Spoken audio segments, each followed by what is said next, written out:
Zero.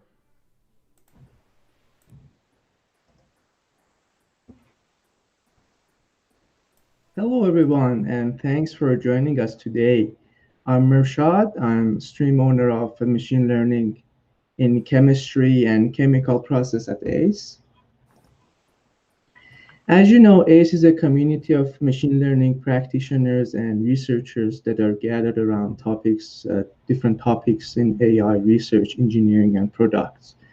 We host free live sessions like 3 to 5 times a week. And if you want to see more, you can always visit AI.SCIENCE. Also, please make sure that you subscribe to our YouTube channel, ML Papers Explain, to get notified about live sessions and other free contents we publish. We currently have 14 different streams that are focused on various ML topics. This session is about machine learning in chemistry and chemical process. Hope you enjoyed it and you come back later for our future talks. Today's speaker is Mojtaba. He is currently a postdoctoral scholar at UC Berkeley. He used to be a software fellow at Molecular Science Software Institute. He has received his PhD in chemical engineering at University of Buffalo, and he has extensive research history in areas of computational chemistry and virtual high throughput screening, as well as data-driven in silico discovery. Today he is going to talk about ChemML. It is the package that he has led the development of it, and it is a machine learning program for chemical and material sciences. Hope you enjoy it. Okay, Mojtaba, all is yours. Thank you, Mershad, for the kind introduction. Actually, it's the first time that my host can pronounce my name correctly, so I'm quite excited about it. And so thanks for inviting me to present my work. My name is Mojtaba. I'm currently a postdoc at UC Berkeley in the Department of Chemistry. I'm working in Teresite Gordon's group.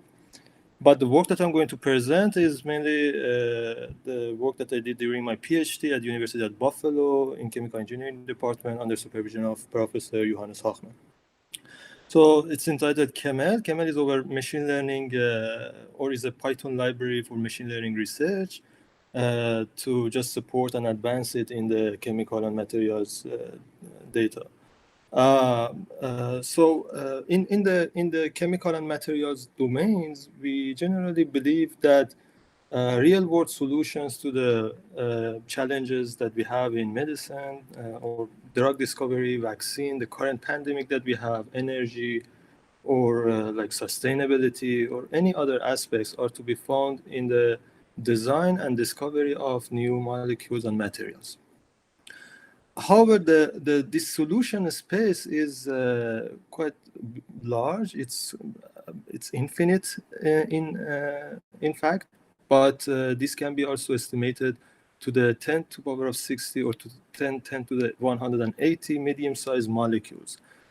But this is still a big number to explore and find the molecules or materials with desired properties. And everybody who's actively doing research in this area is basically trying to accelerate the screening of this huge chemical space. And for that, we know that the experimental tools are always a solution, but they are resource intensive.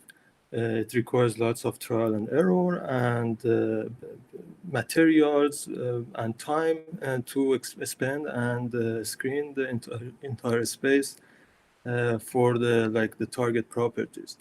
The alternative to that is the computational chemistry or computational studies, which are still more efficient, but they are also time consuming to scale it to this number of 10 to the 60 or above. So we are continuously looking for solutions like an oracle that can filter out these materials and give us those that are exciting, and everybody's looking for them for different applications. So to us, this oracle is by understanding the structure property relationships in the chemical data using machine learning techniques. So I guess the audience of this Spotlight series are familiar with the machine learning, but the chemical data, we can generally divide it to two groups of like experimental or computational data, but doesn't matter really if, unless the quality is quite different. But what is really important here is that we have a couple of molecules or structures and some labels for them that can be the property of those molecules, atomic, electronic properties or molecular properties of those molecules, that we want to find a mapping from the structure to the property. And this mapping is basically the scope of this structure property relationship. And it's quite important. The proof of principle for this structure property relationship is the quantum mechanics and the Schrödinger equation, because we know that the quantum mechanics can rigorously map a structure to a property. And this means that if we grab one of these structures on the left side, we can define a Hamiltonian for that. And if we solve Schrödinger equation for that Hamiltonian, we obtain a wave function. And from there, we can extract properties. So this structure property causality, basically, it's very important for any, not a structure property, but the causality is really important for any machine learning research to make sure that this mapping exists. And that's how we can then try to find a mapping function that can be a linear, nonlinear function to predict the labeled properties in a supervised fashion. Okay, so what is important here is that we don't work with the structures or molecules like as images. Some people do that. People usually don't recommend it because that's too much of the abstraction, the information loss. So we usually extract the numerical representation or numerical features of the molecules, and that's what we call it descriptors. And these descriptors can be scalar, vectors, or tensors, and these machine learning functions will be acted on those descriptor sets to find this mapping and predict the properties. Okay. What does success look like to us? The most important question. So we started with the comparison between the experimental, computational, and data-driven studies. For each of them, we can get an estimate or a ground truth label, the values that we are looking for on the experimental side. And the deviations that we have here basically defines the accuracy, at least a measure of accuracy that we can be seeking for. For example, the deviation here from the machine learning or the data-driven models from the computational studies can be called modeling accuracy, which we try to be less than or equal to the chemical accuracy that we get by the computational studies. And this was in terms of the modeling of the data, but in terms of the method development, we are always working to push these numbers, the errors down, to get models that are accurate and have a minimum error. And then for that, we also try to push the number of molecules to the left. And this means that we want to get those accuracies by minimum number of the data points to make the entire process more efficient and reduce the cost of the data generation as well. And with that, we get this so-called learning curves that is presenting the performance of the models in terms of the accuracy and the training set size. And there are also other aspects of this research that are quite important. For example, we are always thinking about the range of the values here based on the descriptors that are presented in. And that's what we call it like applicability domain. It's not just the range, also the distribution or how dense or sparse it is to present the entire chemical space. And if we develop a machine learning model, is it applicable to a wide domain, or it's just restricted to the data set that it was trained on it? Although machine learning generally is... Sorry for interrupting. Can you explain more how we get from molecule to descriptors, which are basically vectors and tensors? Maybe we should... well, I don't have slides on it, but there are different methods on it for this. Yeah. But yeah, so during the presentation on ChemML, So that's what we are doing with ChemML, right? So we provide many tools and methods to do this. And here I have only just a schematic representation of like the scalar vectors, so I can't really show you anything, but I can say that so for the molecules, uh, let me just to have a very like an overview of the descriptors. So descriptors have dimensions. These dimensions of the descriptors are quite different from the dimensions of like 3D spatial space. So the first dimension of the descriptors is the atom type.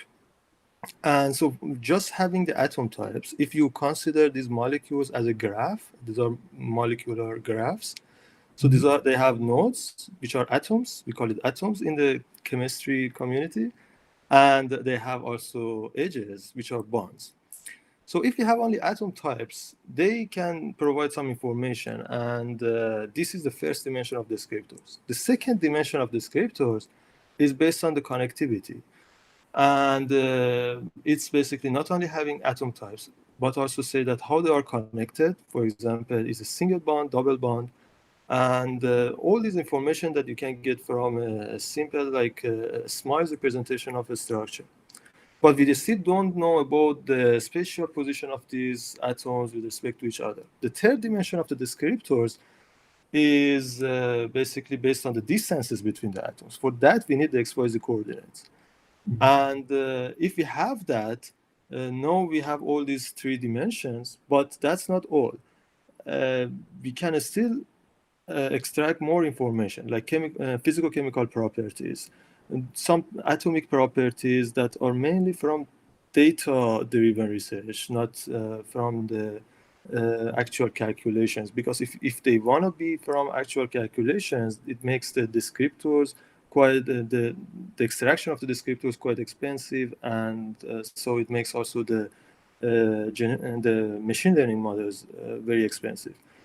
So these are the categories of the dimensions of the descriptors and different types of the information.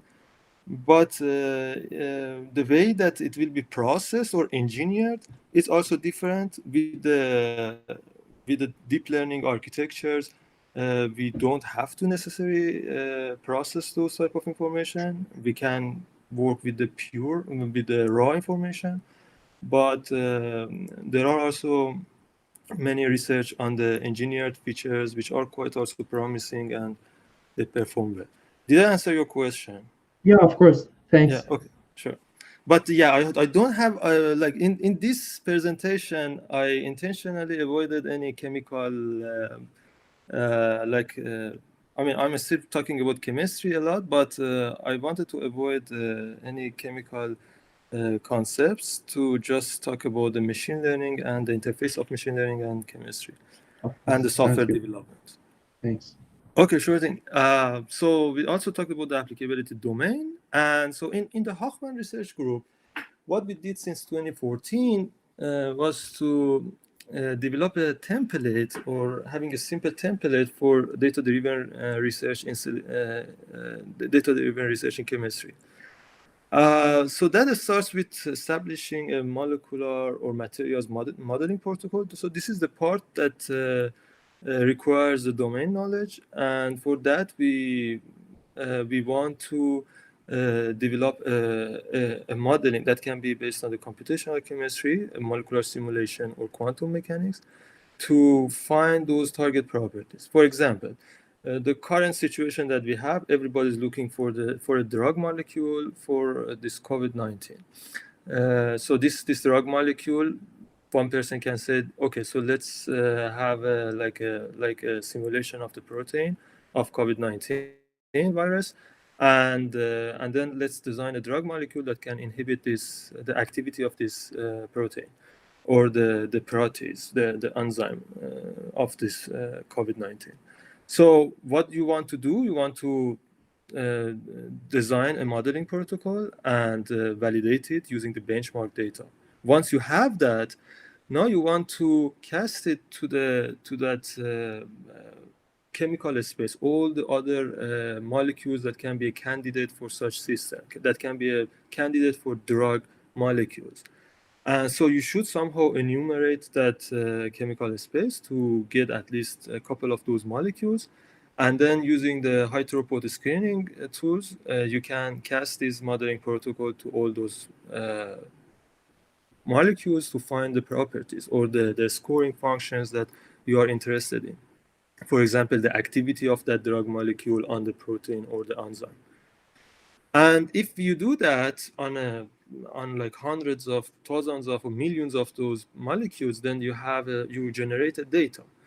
And that can be also a big data, a large data set of the chemical information. And so after that, you can use machine learning methods to find a model, a mapping function, and using that, you can accelerate this research. You can close the loop of the discovery, and hopefully it can also lead to the rational design of the new candidates or the target molecules that you are looking for. So this was the general scheme, but for that we have been developing tools as like a software ecosystem to underpin these ideas. And so for that we developed, I was helping for developing many of these projects. The first one was the ChemLG, which is a library generator. This is just to enumerate those chemical space. We're starting from some building blocks of the molecules, going up to like bigger molecules to see, to check which one can be a good candidate. A high throughput screening framework to submit jobs, take care of those jobs that are canceled, and also interface with the queuing systems to generate the data. And once the data is generated, we need the database tools to store the data and also do the data management. And at the end, we need machine learning tools to mine the data and develop the models, the predictive models. And this is the part that I was leading in Hochman group, but the other part also, as I said, I have been helping the team. Okay, so I'm going to introduce you ChemML a little more. So the design philosophy of the ChemML, ChemML is working basically at the interface of chemistry and data science. And it takes advantage of a host of tools that support 7 core tasks, starting from input to output. Basically, these are the common tasks that you see in any machine learning research. So it's like you feed in the data, you want to provide the feature representations that, as I said, we also call them descriptors. It's also called latent variables between statisticians. So these things have very common terminology. Data preparation, modeling, optimization, visualization, and output are the other tasks that I'll also talk about them a little more in the next few slides. The first thing that I did in 2014, actually, if you go back at that time, there were still many packages. For example, scikit-learn was one of the packages that was available, and Tiano was there. We didn't have TensorFlow or PyTorch, of course. But so we had a couple of packages, and we didn't want to really reinvent the wheel. We just wanted to make sure this is quite accessible to the community, to the machine, to the chemical community, chemistry community. And we wanted to make it also user-friendly and versatile. So for that, I decided to divide all the tools to 2 groups of those that are publicly available and those that require to be coded from scratch, that we should implement them. And so for that, I decided to have 2 libraries. One is just a host for everything that we code from scratch. For example, public repositories that are not maintained or not installable, or the methods that are developed, but the code is not available for them. And we had quite a few of them, at least at that time. But for the other tools that are publicly available, or in libraries, in software, and also including this ChemML library, we can have a wrapper that interface with all of them. Okay. So speaking of these tasks and the machine learning tools, so I guess we talked about chemistry enough, and now we can talk more about machine learning. So for the input, ChemML provides several tools to read and parse the inputs, the chemical inputs, and also data. So for the chemical inputs, we should take off the chemical formats. The chemical information are also provided in many different formats. And if there are organic molecules, it can be different. We can have like a chemical formula of the molecules. Or if there are crystal structures, they can be also provided in different formats. So we provide tools to get those molecules, compositions, crystal structure entries, and also we have the tools for the basic data manipulations that can be provided by, for example, NumPy or Pandas libraries. And this total 5 that you see, this is like, I'm just counting number of modules or functions that we have to provide these like functionalities. The second task here is the feature representation, and this is still the part that is quite important for the chemical research, or basically this is the part that we infuse the physics of the problem into the model. And for that, like according to all those inputs that we have, we also have descriptors, molecular descriptors, composition-based descriptors, crystal structure descriptors, and we have 21 of these. These are in different classes. All of them still use those informations and those 4 dimensions, the 3 dimensions, and extra information that I described earlier. But they process this information in different ways, and they might emphasize on different aspects of the chemical systems. I have to also mention that for the composition-based and crystal structure descriptors, I have been collaborating and basically working with the team in the computer science department at University of Buffalo. The group is called MATE, the Materials Data Engineering Lab, which is an NSF funded. NSF stands for National Science Foundation. is a U.S. agency. It's an NSF funded research group. So they help to borrow these methods from another library. It's called MagPy, which is a quite efficient also library written in Java. So we mostly translated that to the Python. And okay, then for the data preparations, another important task to get rid of the outliers, missing values, and everything that is associated with the like many to one or one to many mappings that we should take care of them, or also to remove the irrelevant or redundant, for example, descriptors that we take care of them using dimension reduction or feature selection methods. So we have also tools for that. And then on the modeling side, we mainly focus on the supervised learning task. And as I said, we didn't want to reinvent the wheel. So we know that many of these off-the-shelf methods are available, for example, in scikit-learn, and then many other great deep learning frameworks were available later. So we just focus on the pre-trained models. So the models that are being trained on the chemical data sets, and we wanted to make those models available. Maybe they can be used for the retraining or retraining just to augment the performance on another data set, or also being used for the predictions.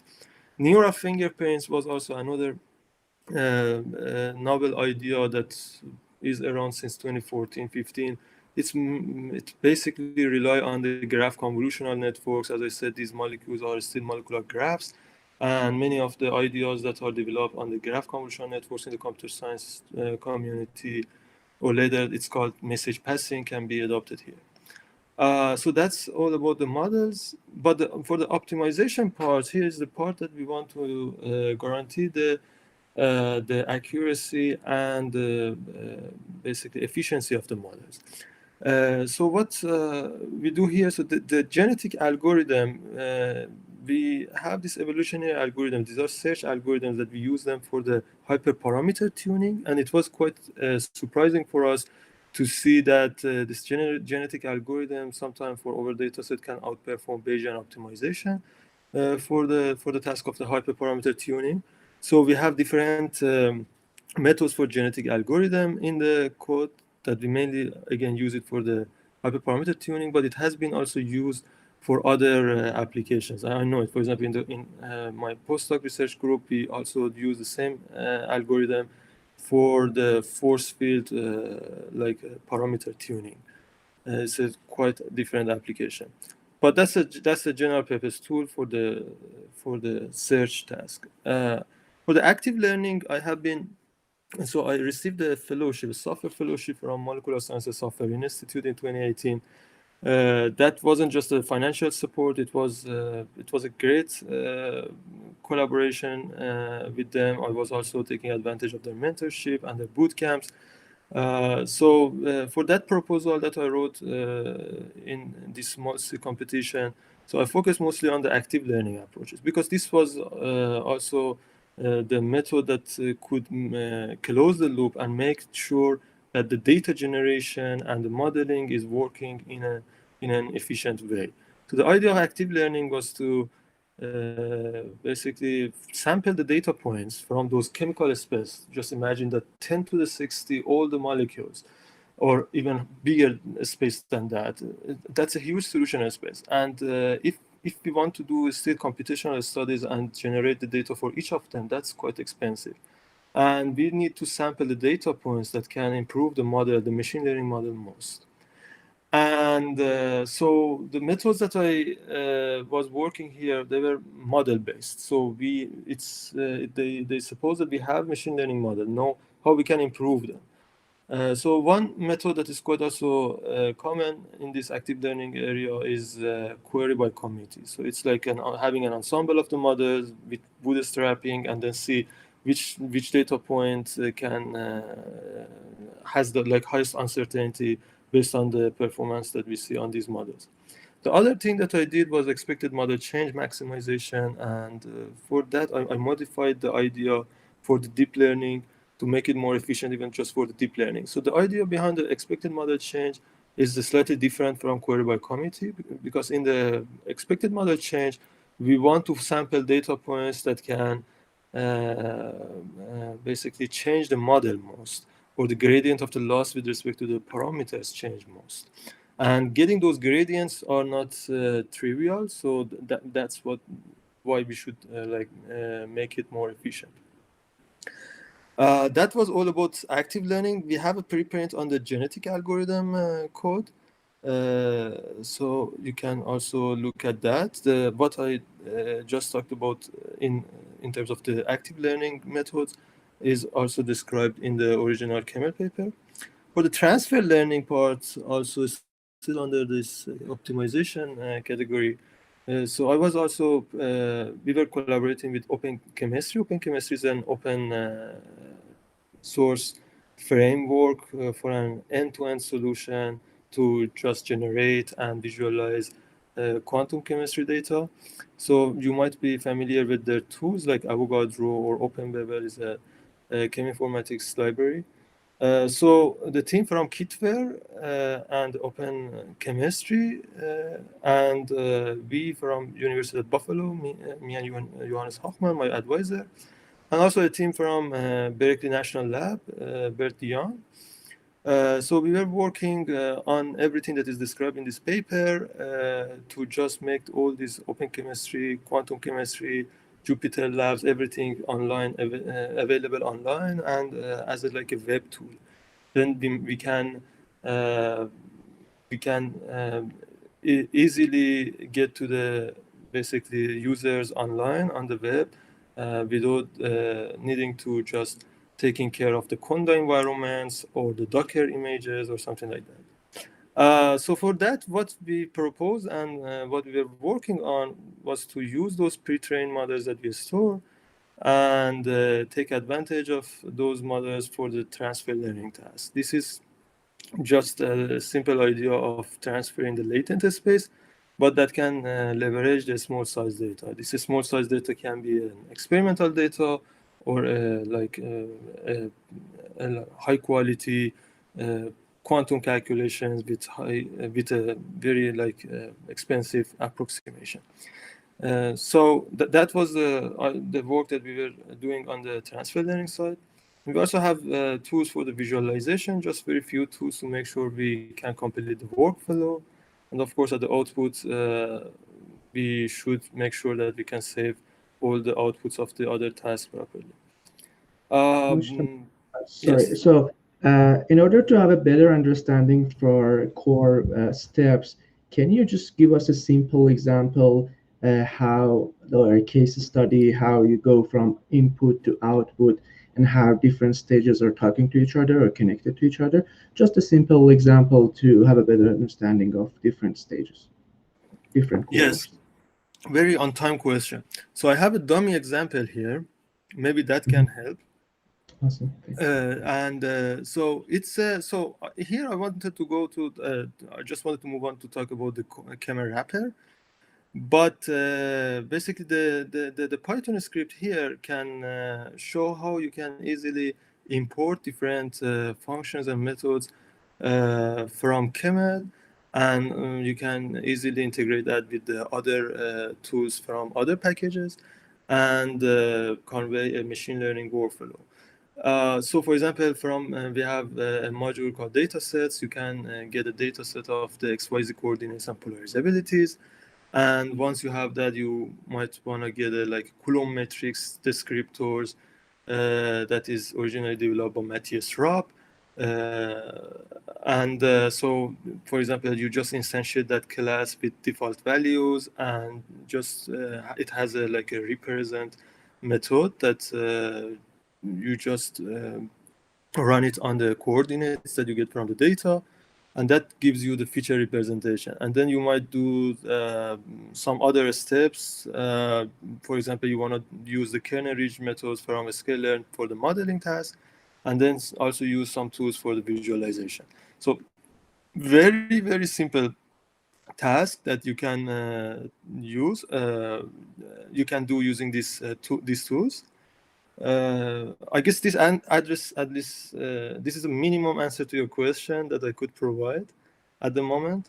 But if I wanna also talk about the camera wrapper, so the idea of camera wrapper was to interface with all the libraries. As I said, we don't have elements of a scale-learn in the camera. But if a beginner or a person who is not really familiar with not just machine learning but even programming languages, and he or she wants to just do some chemical research, for example, an experimentalist is just generating the data and just want to have a quick modeling or analysis of the data. So for that, we need to provide a user interface to just bind all these tools together, having a minimal visualization of the computation graph, that how we can import these tools and what we are sending, what information we are sending to the next task. And for each of the tasks, we can set the parameters. And for that, we can do it using a config file. So this was the idea of the camera wrapper, and this is how much I could implement during my stay.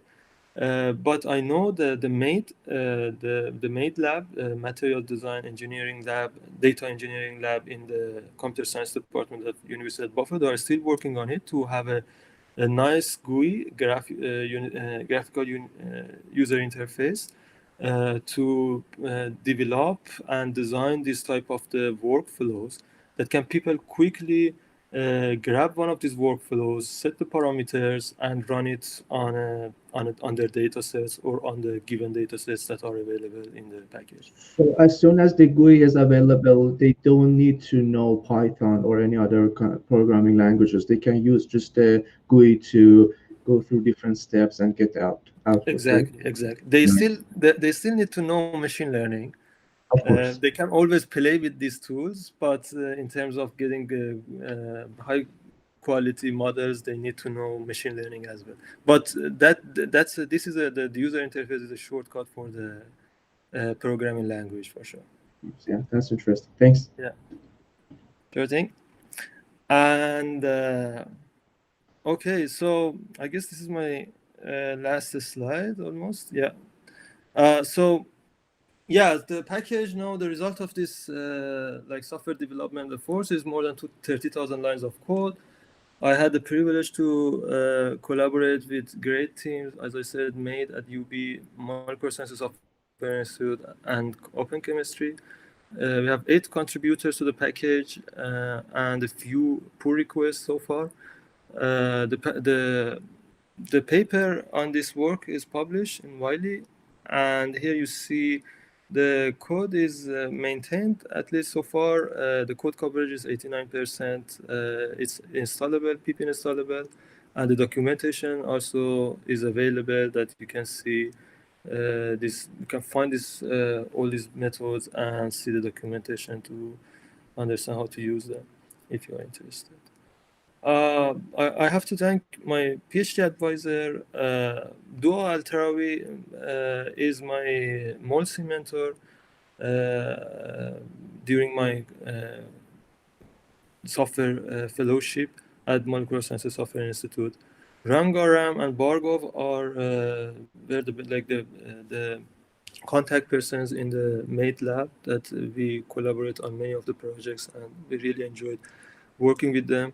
The rest of the team from Hochman Group and also Head Gordon's group at UC Berkeley that I'm currently a member of them, all the funding agencies, and of course the Python tools that we have been playing with them. So I'm really grateful to all of these. And also thank you for your time and attention. These are a couple of pictures from Buffalo that I also miss. I really miss it these days. And but I'm in the golden sunshine state, not enjoying sunshine a lot, staying at home these days. And that's it. Thanks for your attention. I would like Awesome. to take It, questions. it was very impressive and interesting topic. Thanks a Thank lot. you. Just a couple of more questions. Just out of my curiosity, what would be the future of this? Is it going to be a open source software, or it is going to be commercialized? So how is going to get implemented? No, the idea from the beginning was to have it as an open source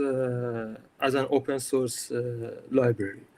We never wanted to make it commercialized. So how these things work. So for example, the NSF funding that my PhD advisor got on this is they ask us to have an open source library.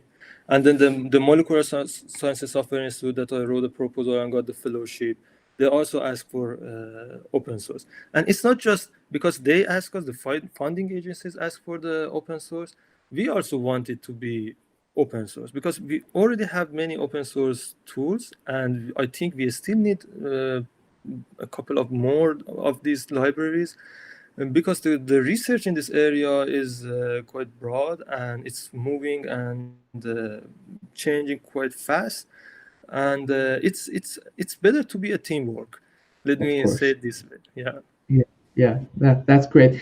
And for someone who wants to build upon this or who wants to do research in chemistry and machine learning, so what do you see the future areas that people can start doing the research, or what are the areas that not been investigated yet, just for people who want to start the research in this area?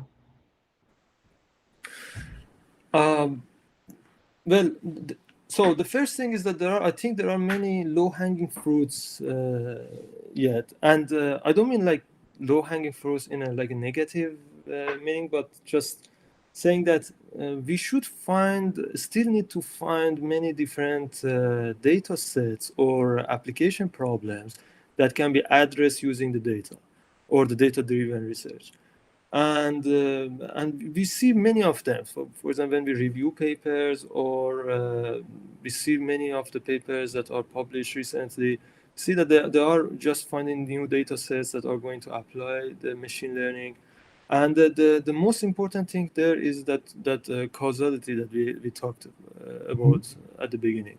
So as soon as you know that the data set is quite clean and out of like outliers or everything like that, and you know that the this causality from the like the mapping from a structure to property or the inputs that you want to provide to the models exist, then you can apply machine learning model. So that's the most interesting thing, that we should continuously look for the new applications and new data sets. But if we want to go deeper, because I believe picking up machine learning is generally easy to digest and pick up, but it might be a little hard to catch up. And then for that, with the to catch up with the top-notch research in this area, I guess the hot topics currently are generative models. If they are too fancy or they are really applicable to these studies, they can be studied, and there are quite important works on this area. But this research needs to uh, get more attention. And there are also different things like this applicability domain in the chemical research, the underrepresented area, or basically the distribution shifts, everything related to the unbiased sampling of the space that can deteriorate the performance of the models, and general applicability of the model are also still quite important and open questions, even I guess in the computer science community. Okay, awesome. That was great. So I don't see any other question from audience. Well, I want to thank you again, and audience for joining us, and thank you for giving us such a great presentation. And thanks everyone, and see you on our next time. Yeah, should I also thank them because they choose me over the Netflix, and I really thank the audience. Thank you. Yeah, of course it was impressive. Yeah, thanks everyone, and I hope to join you again.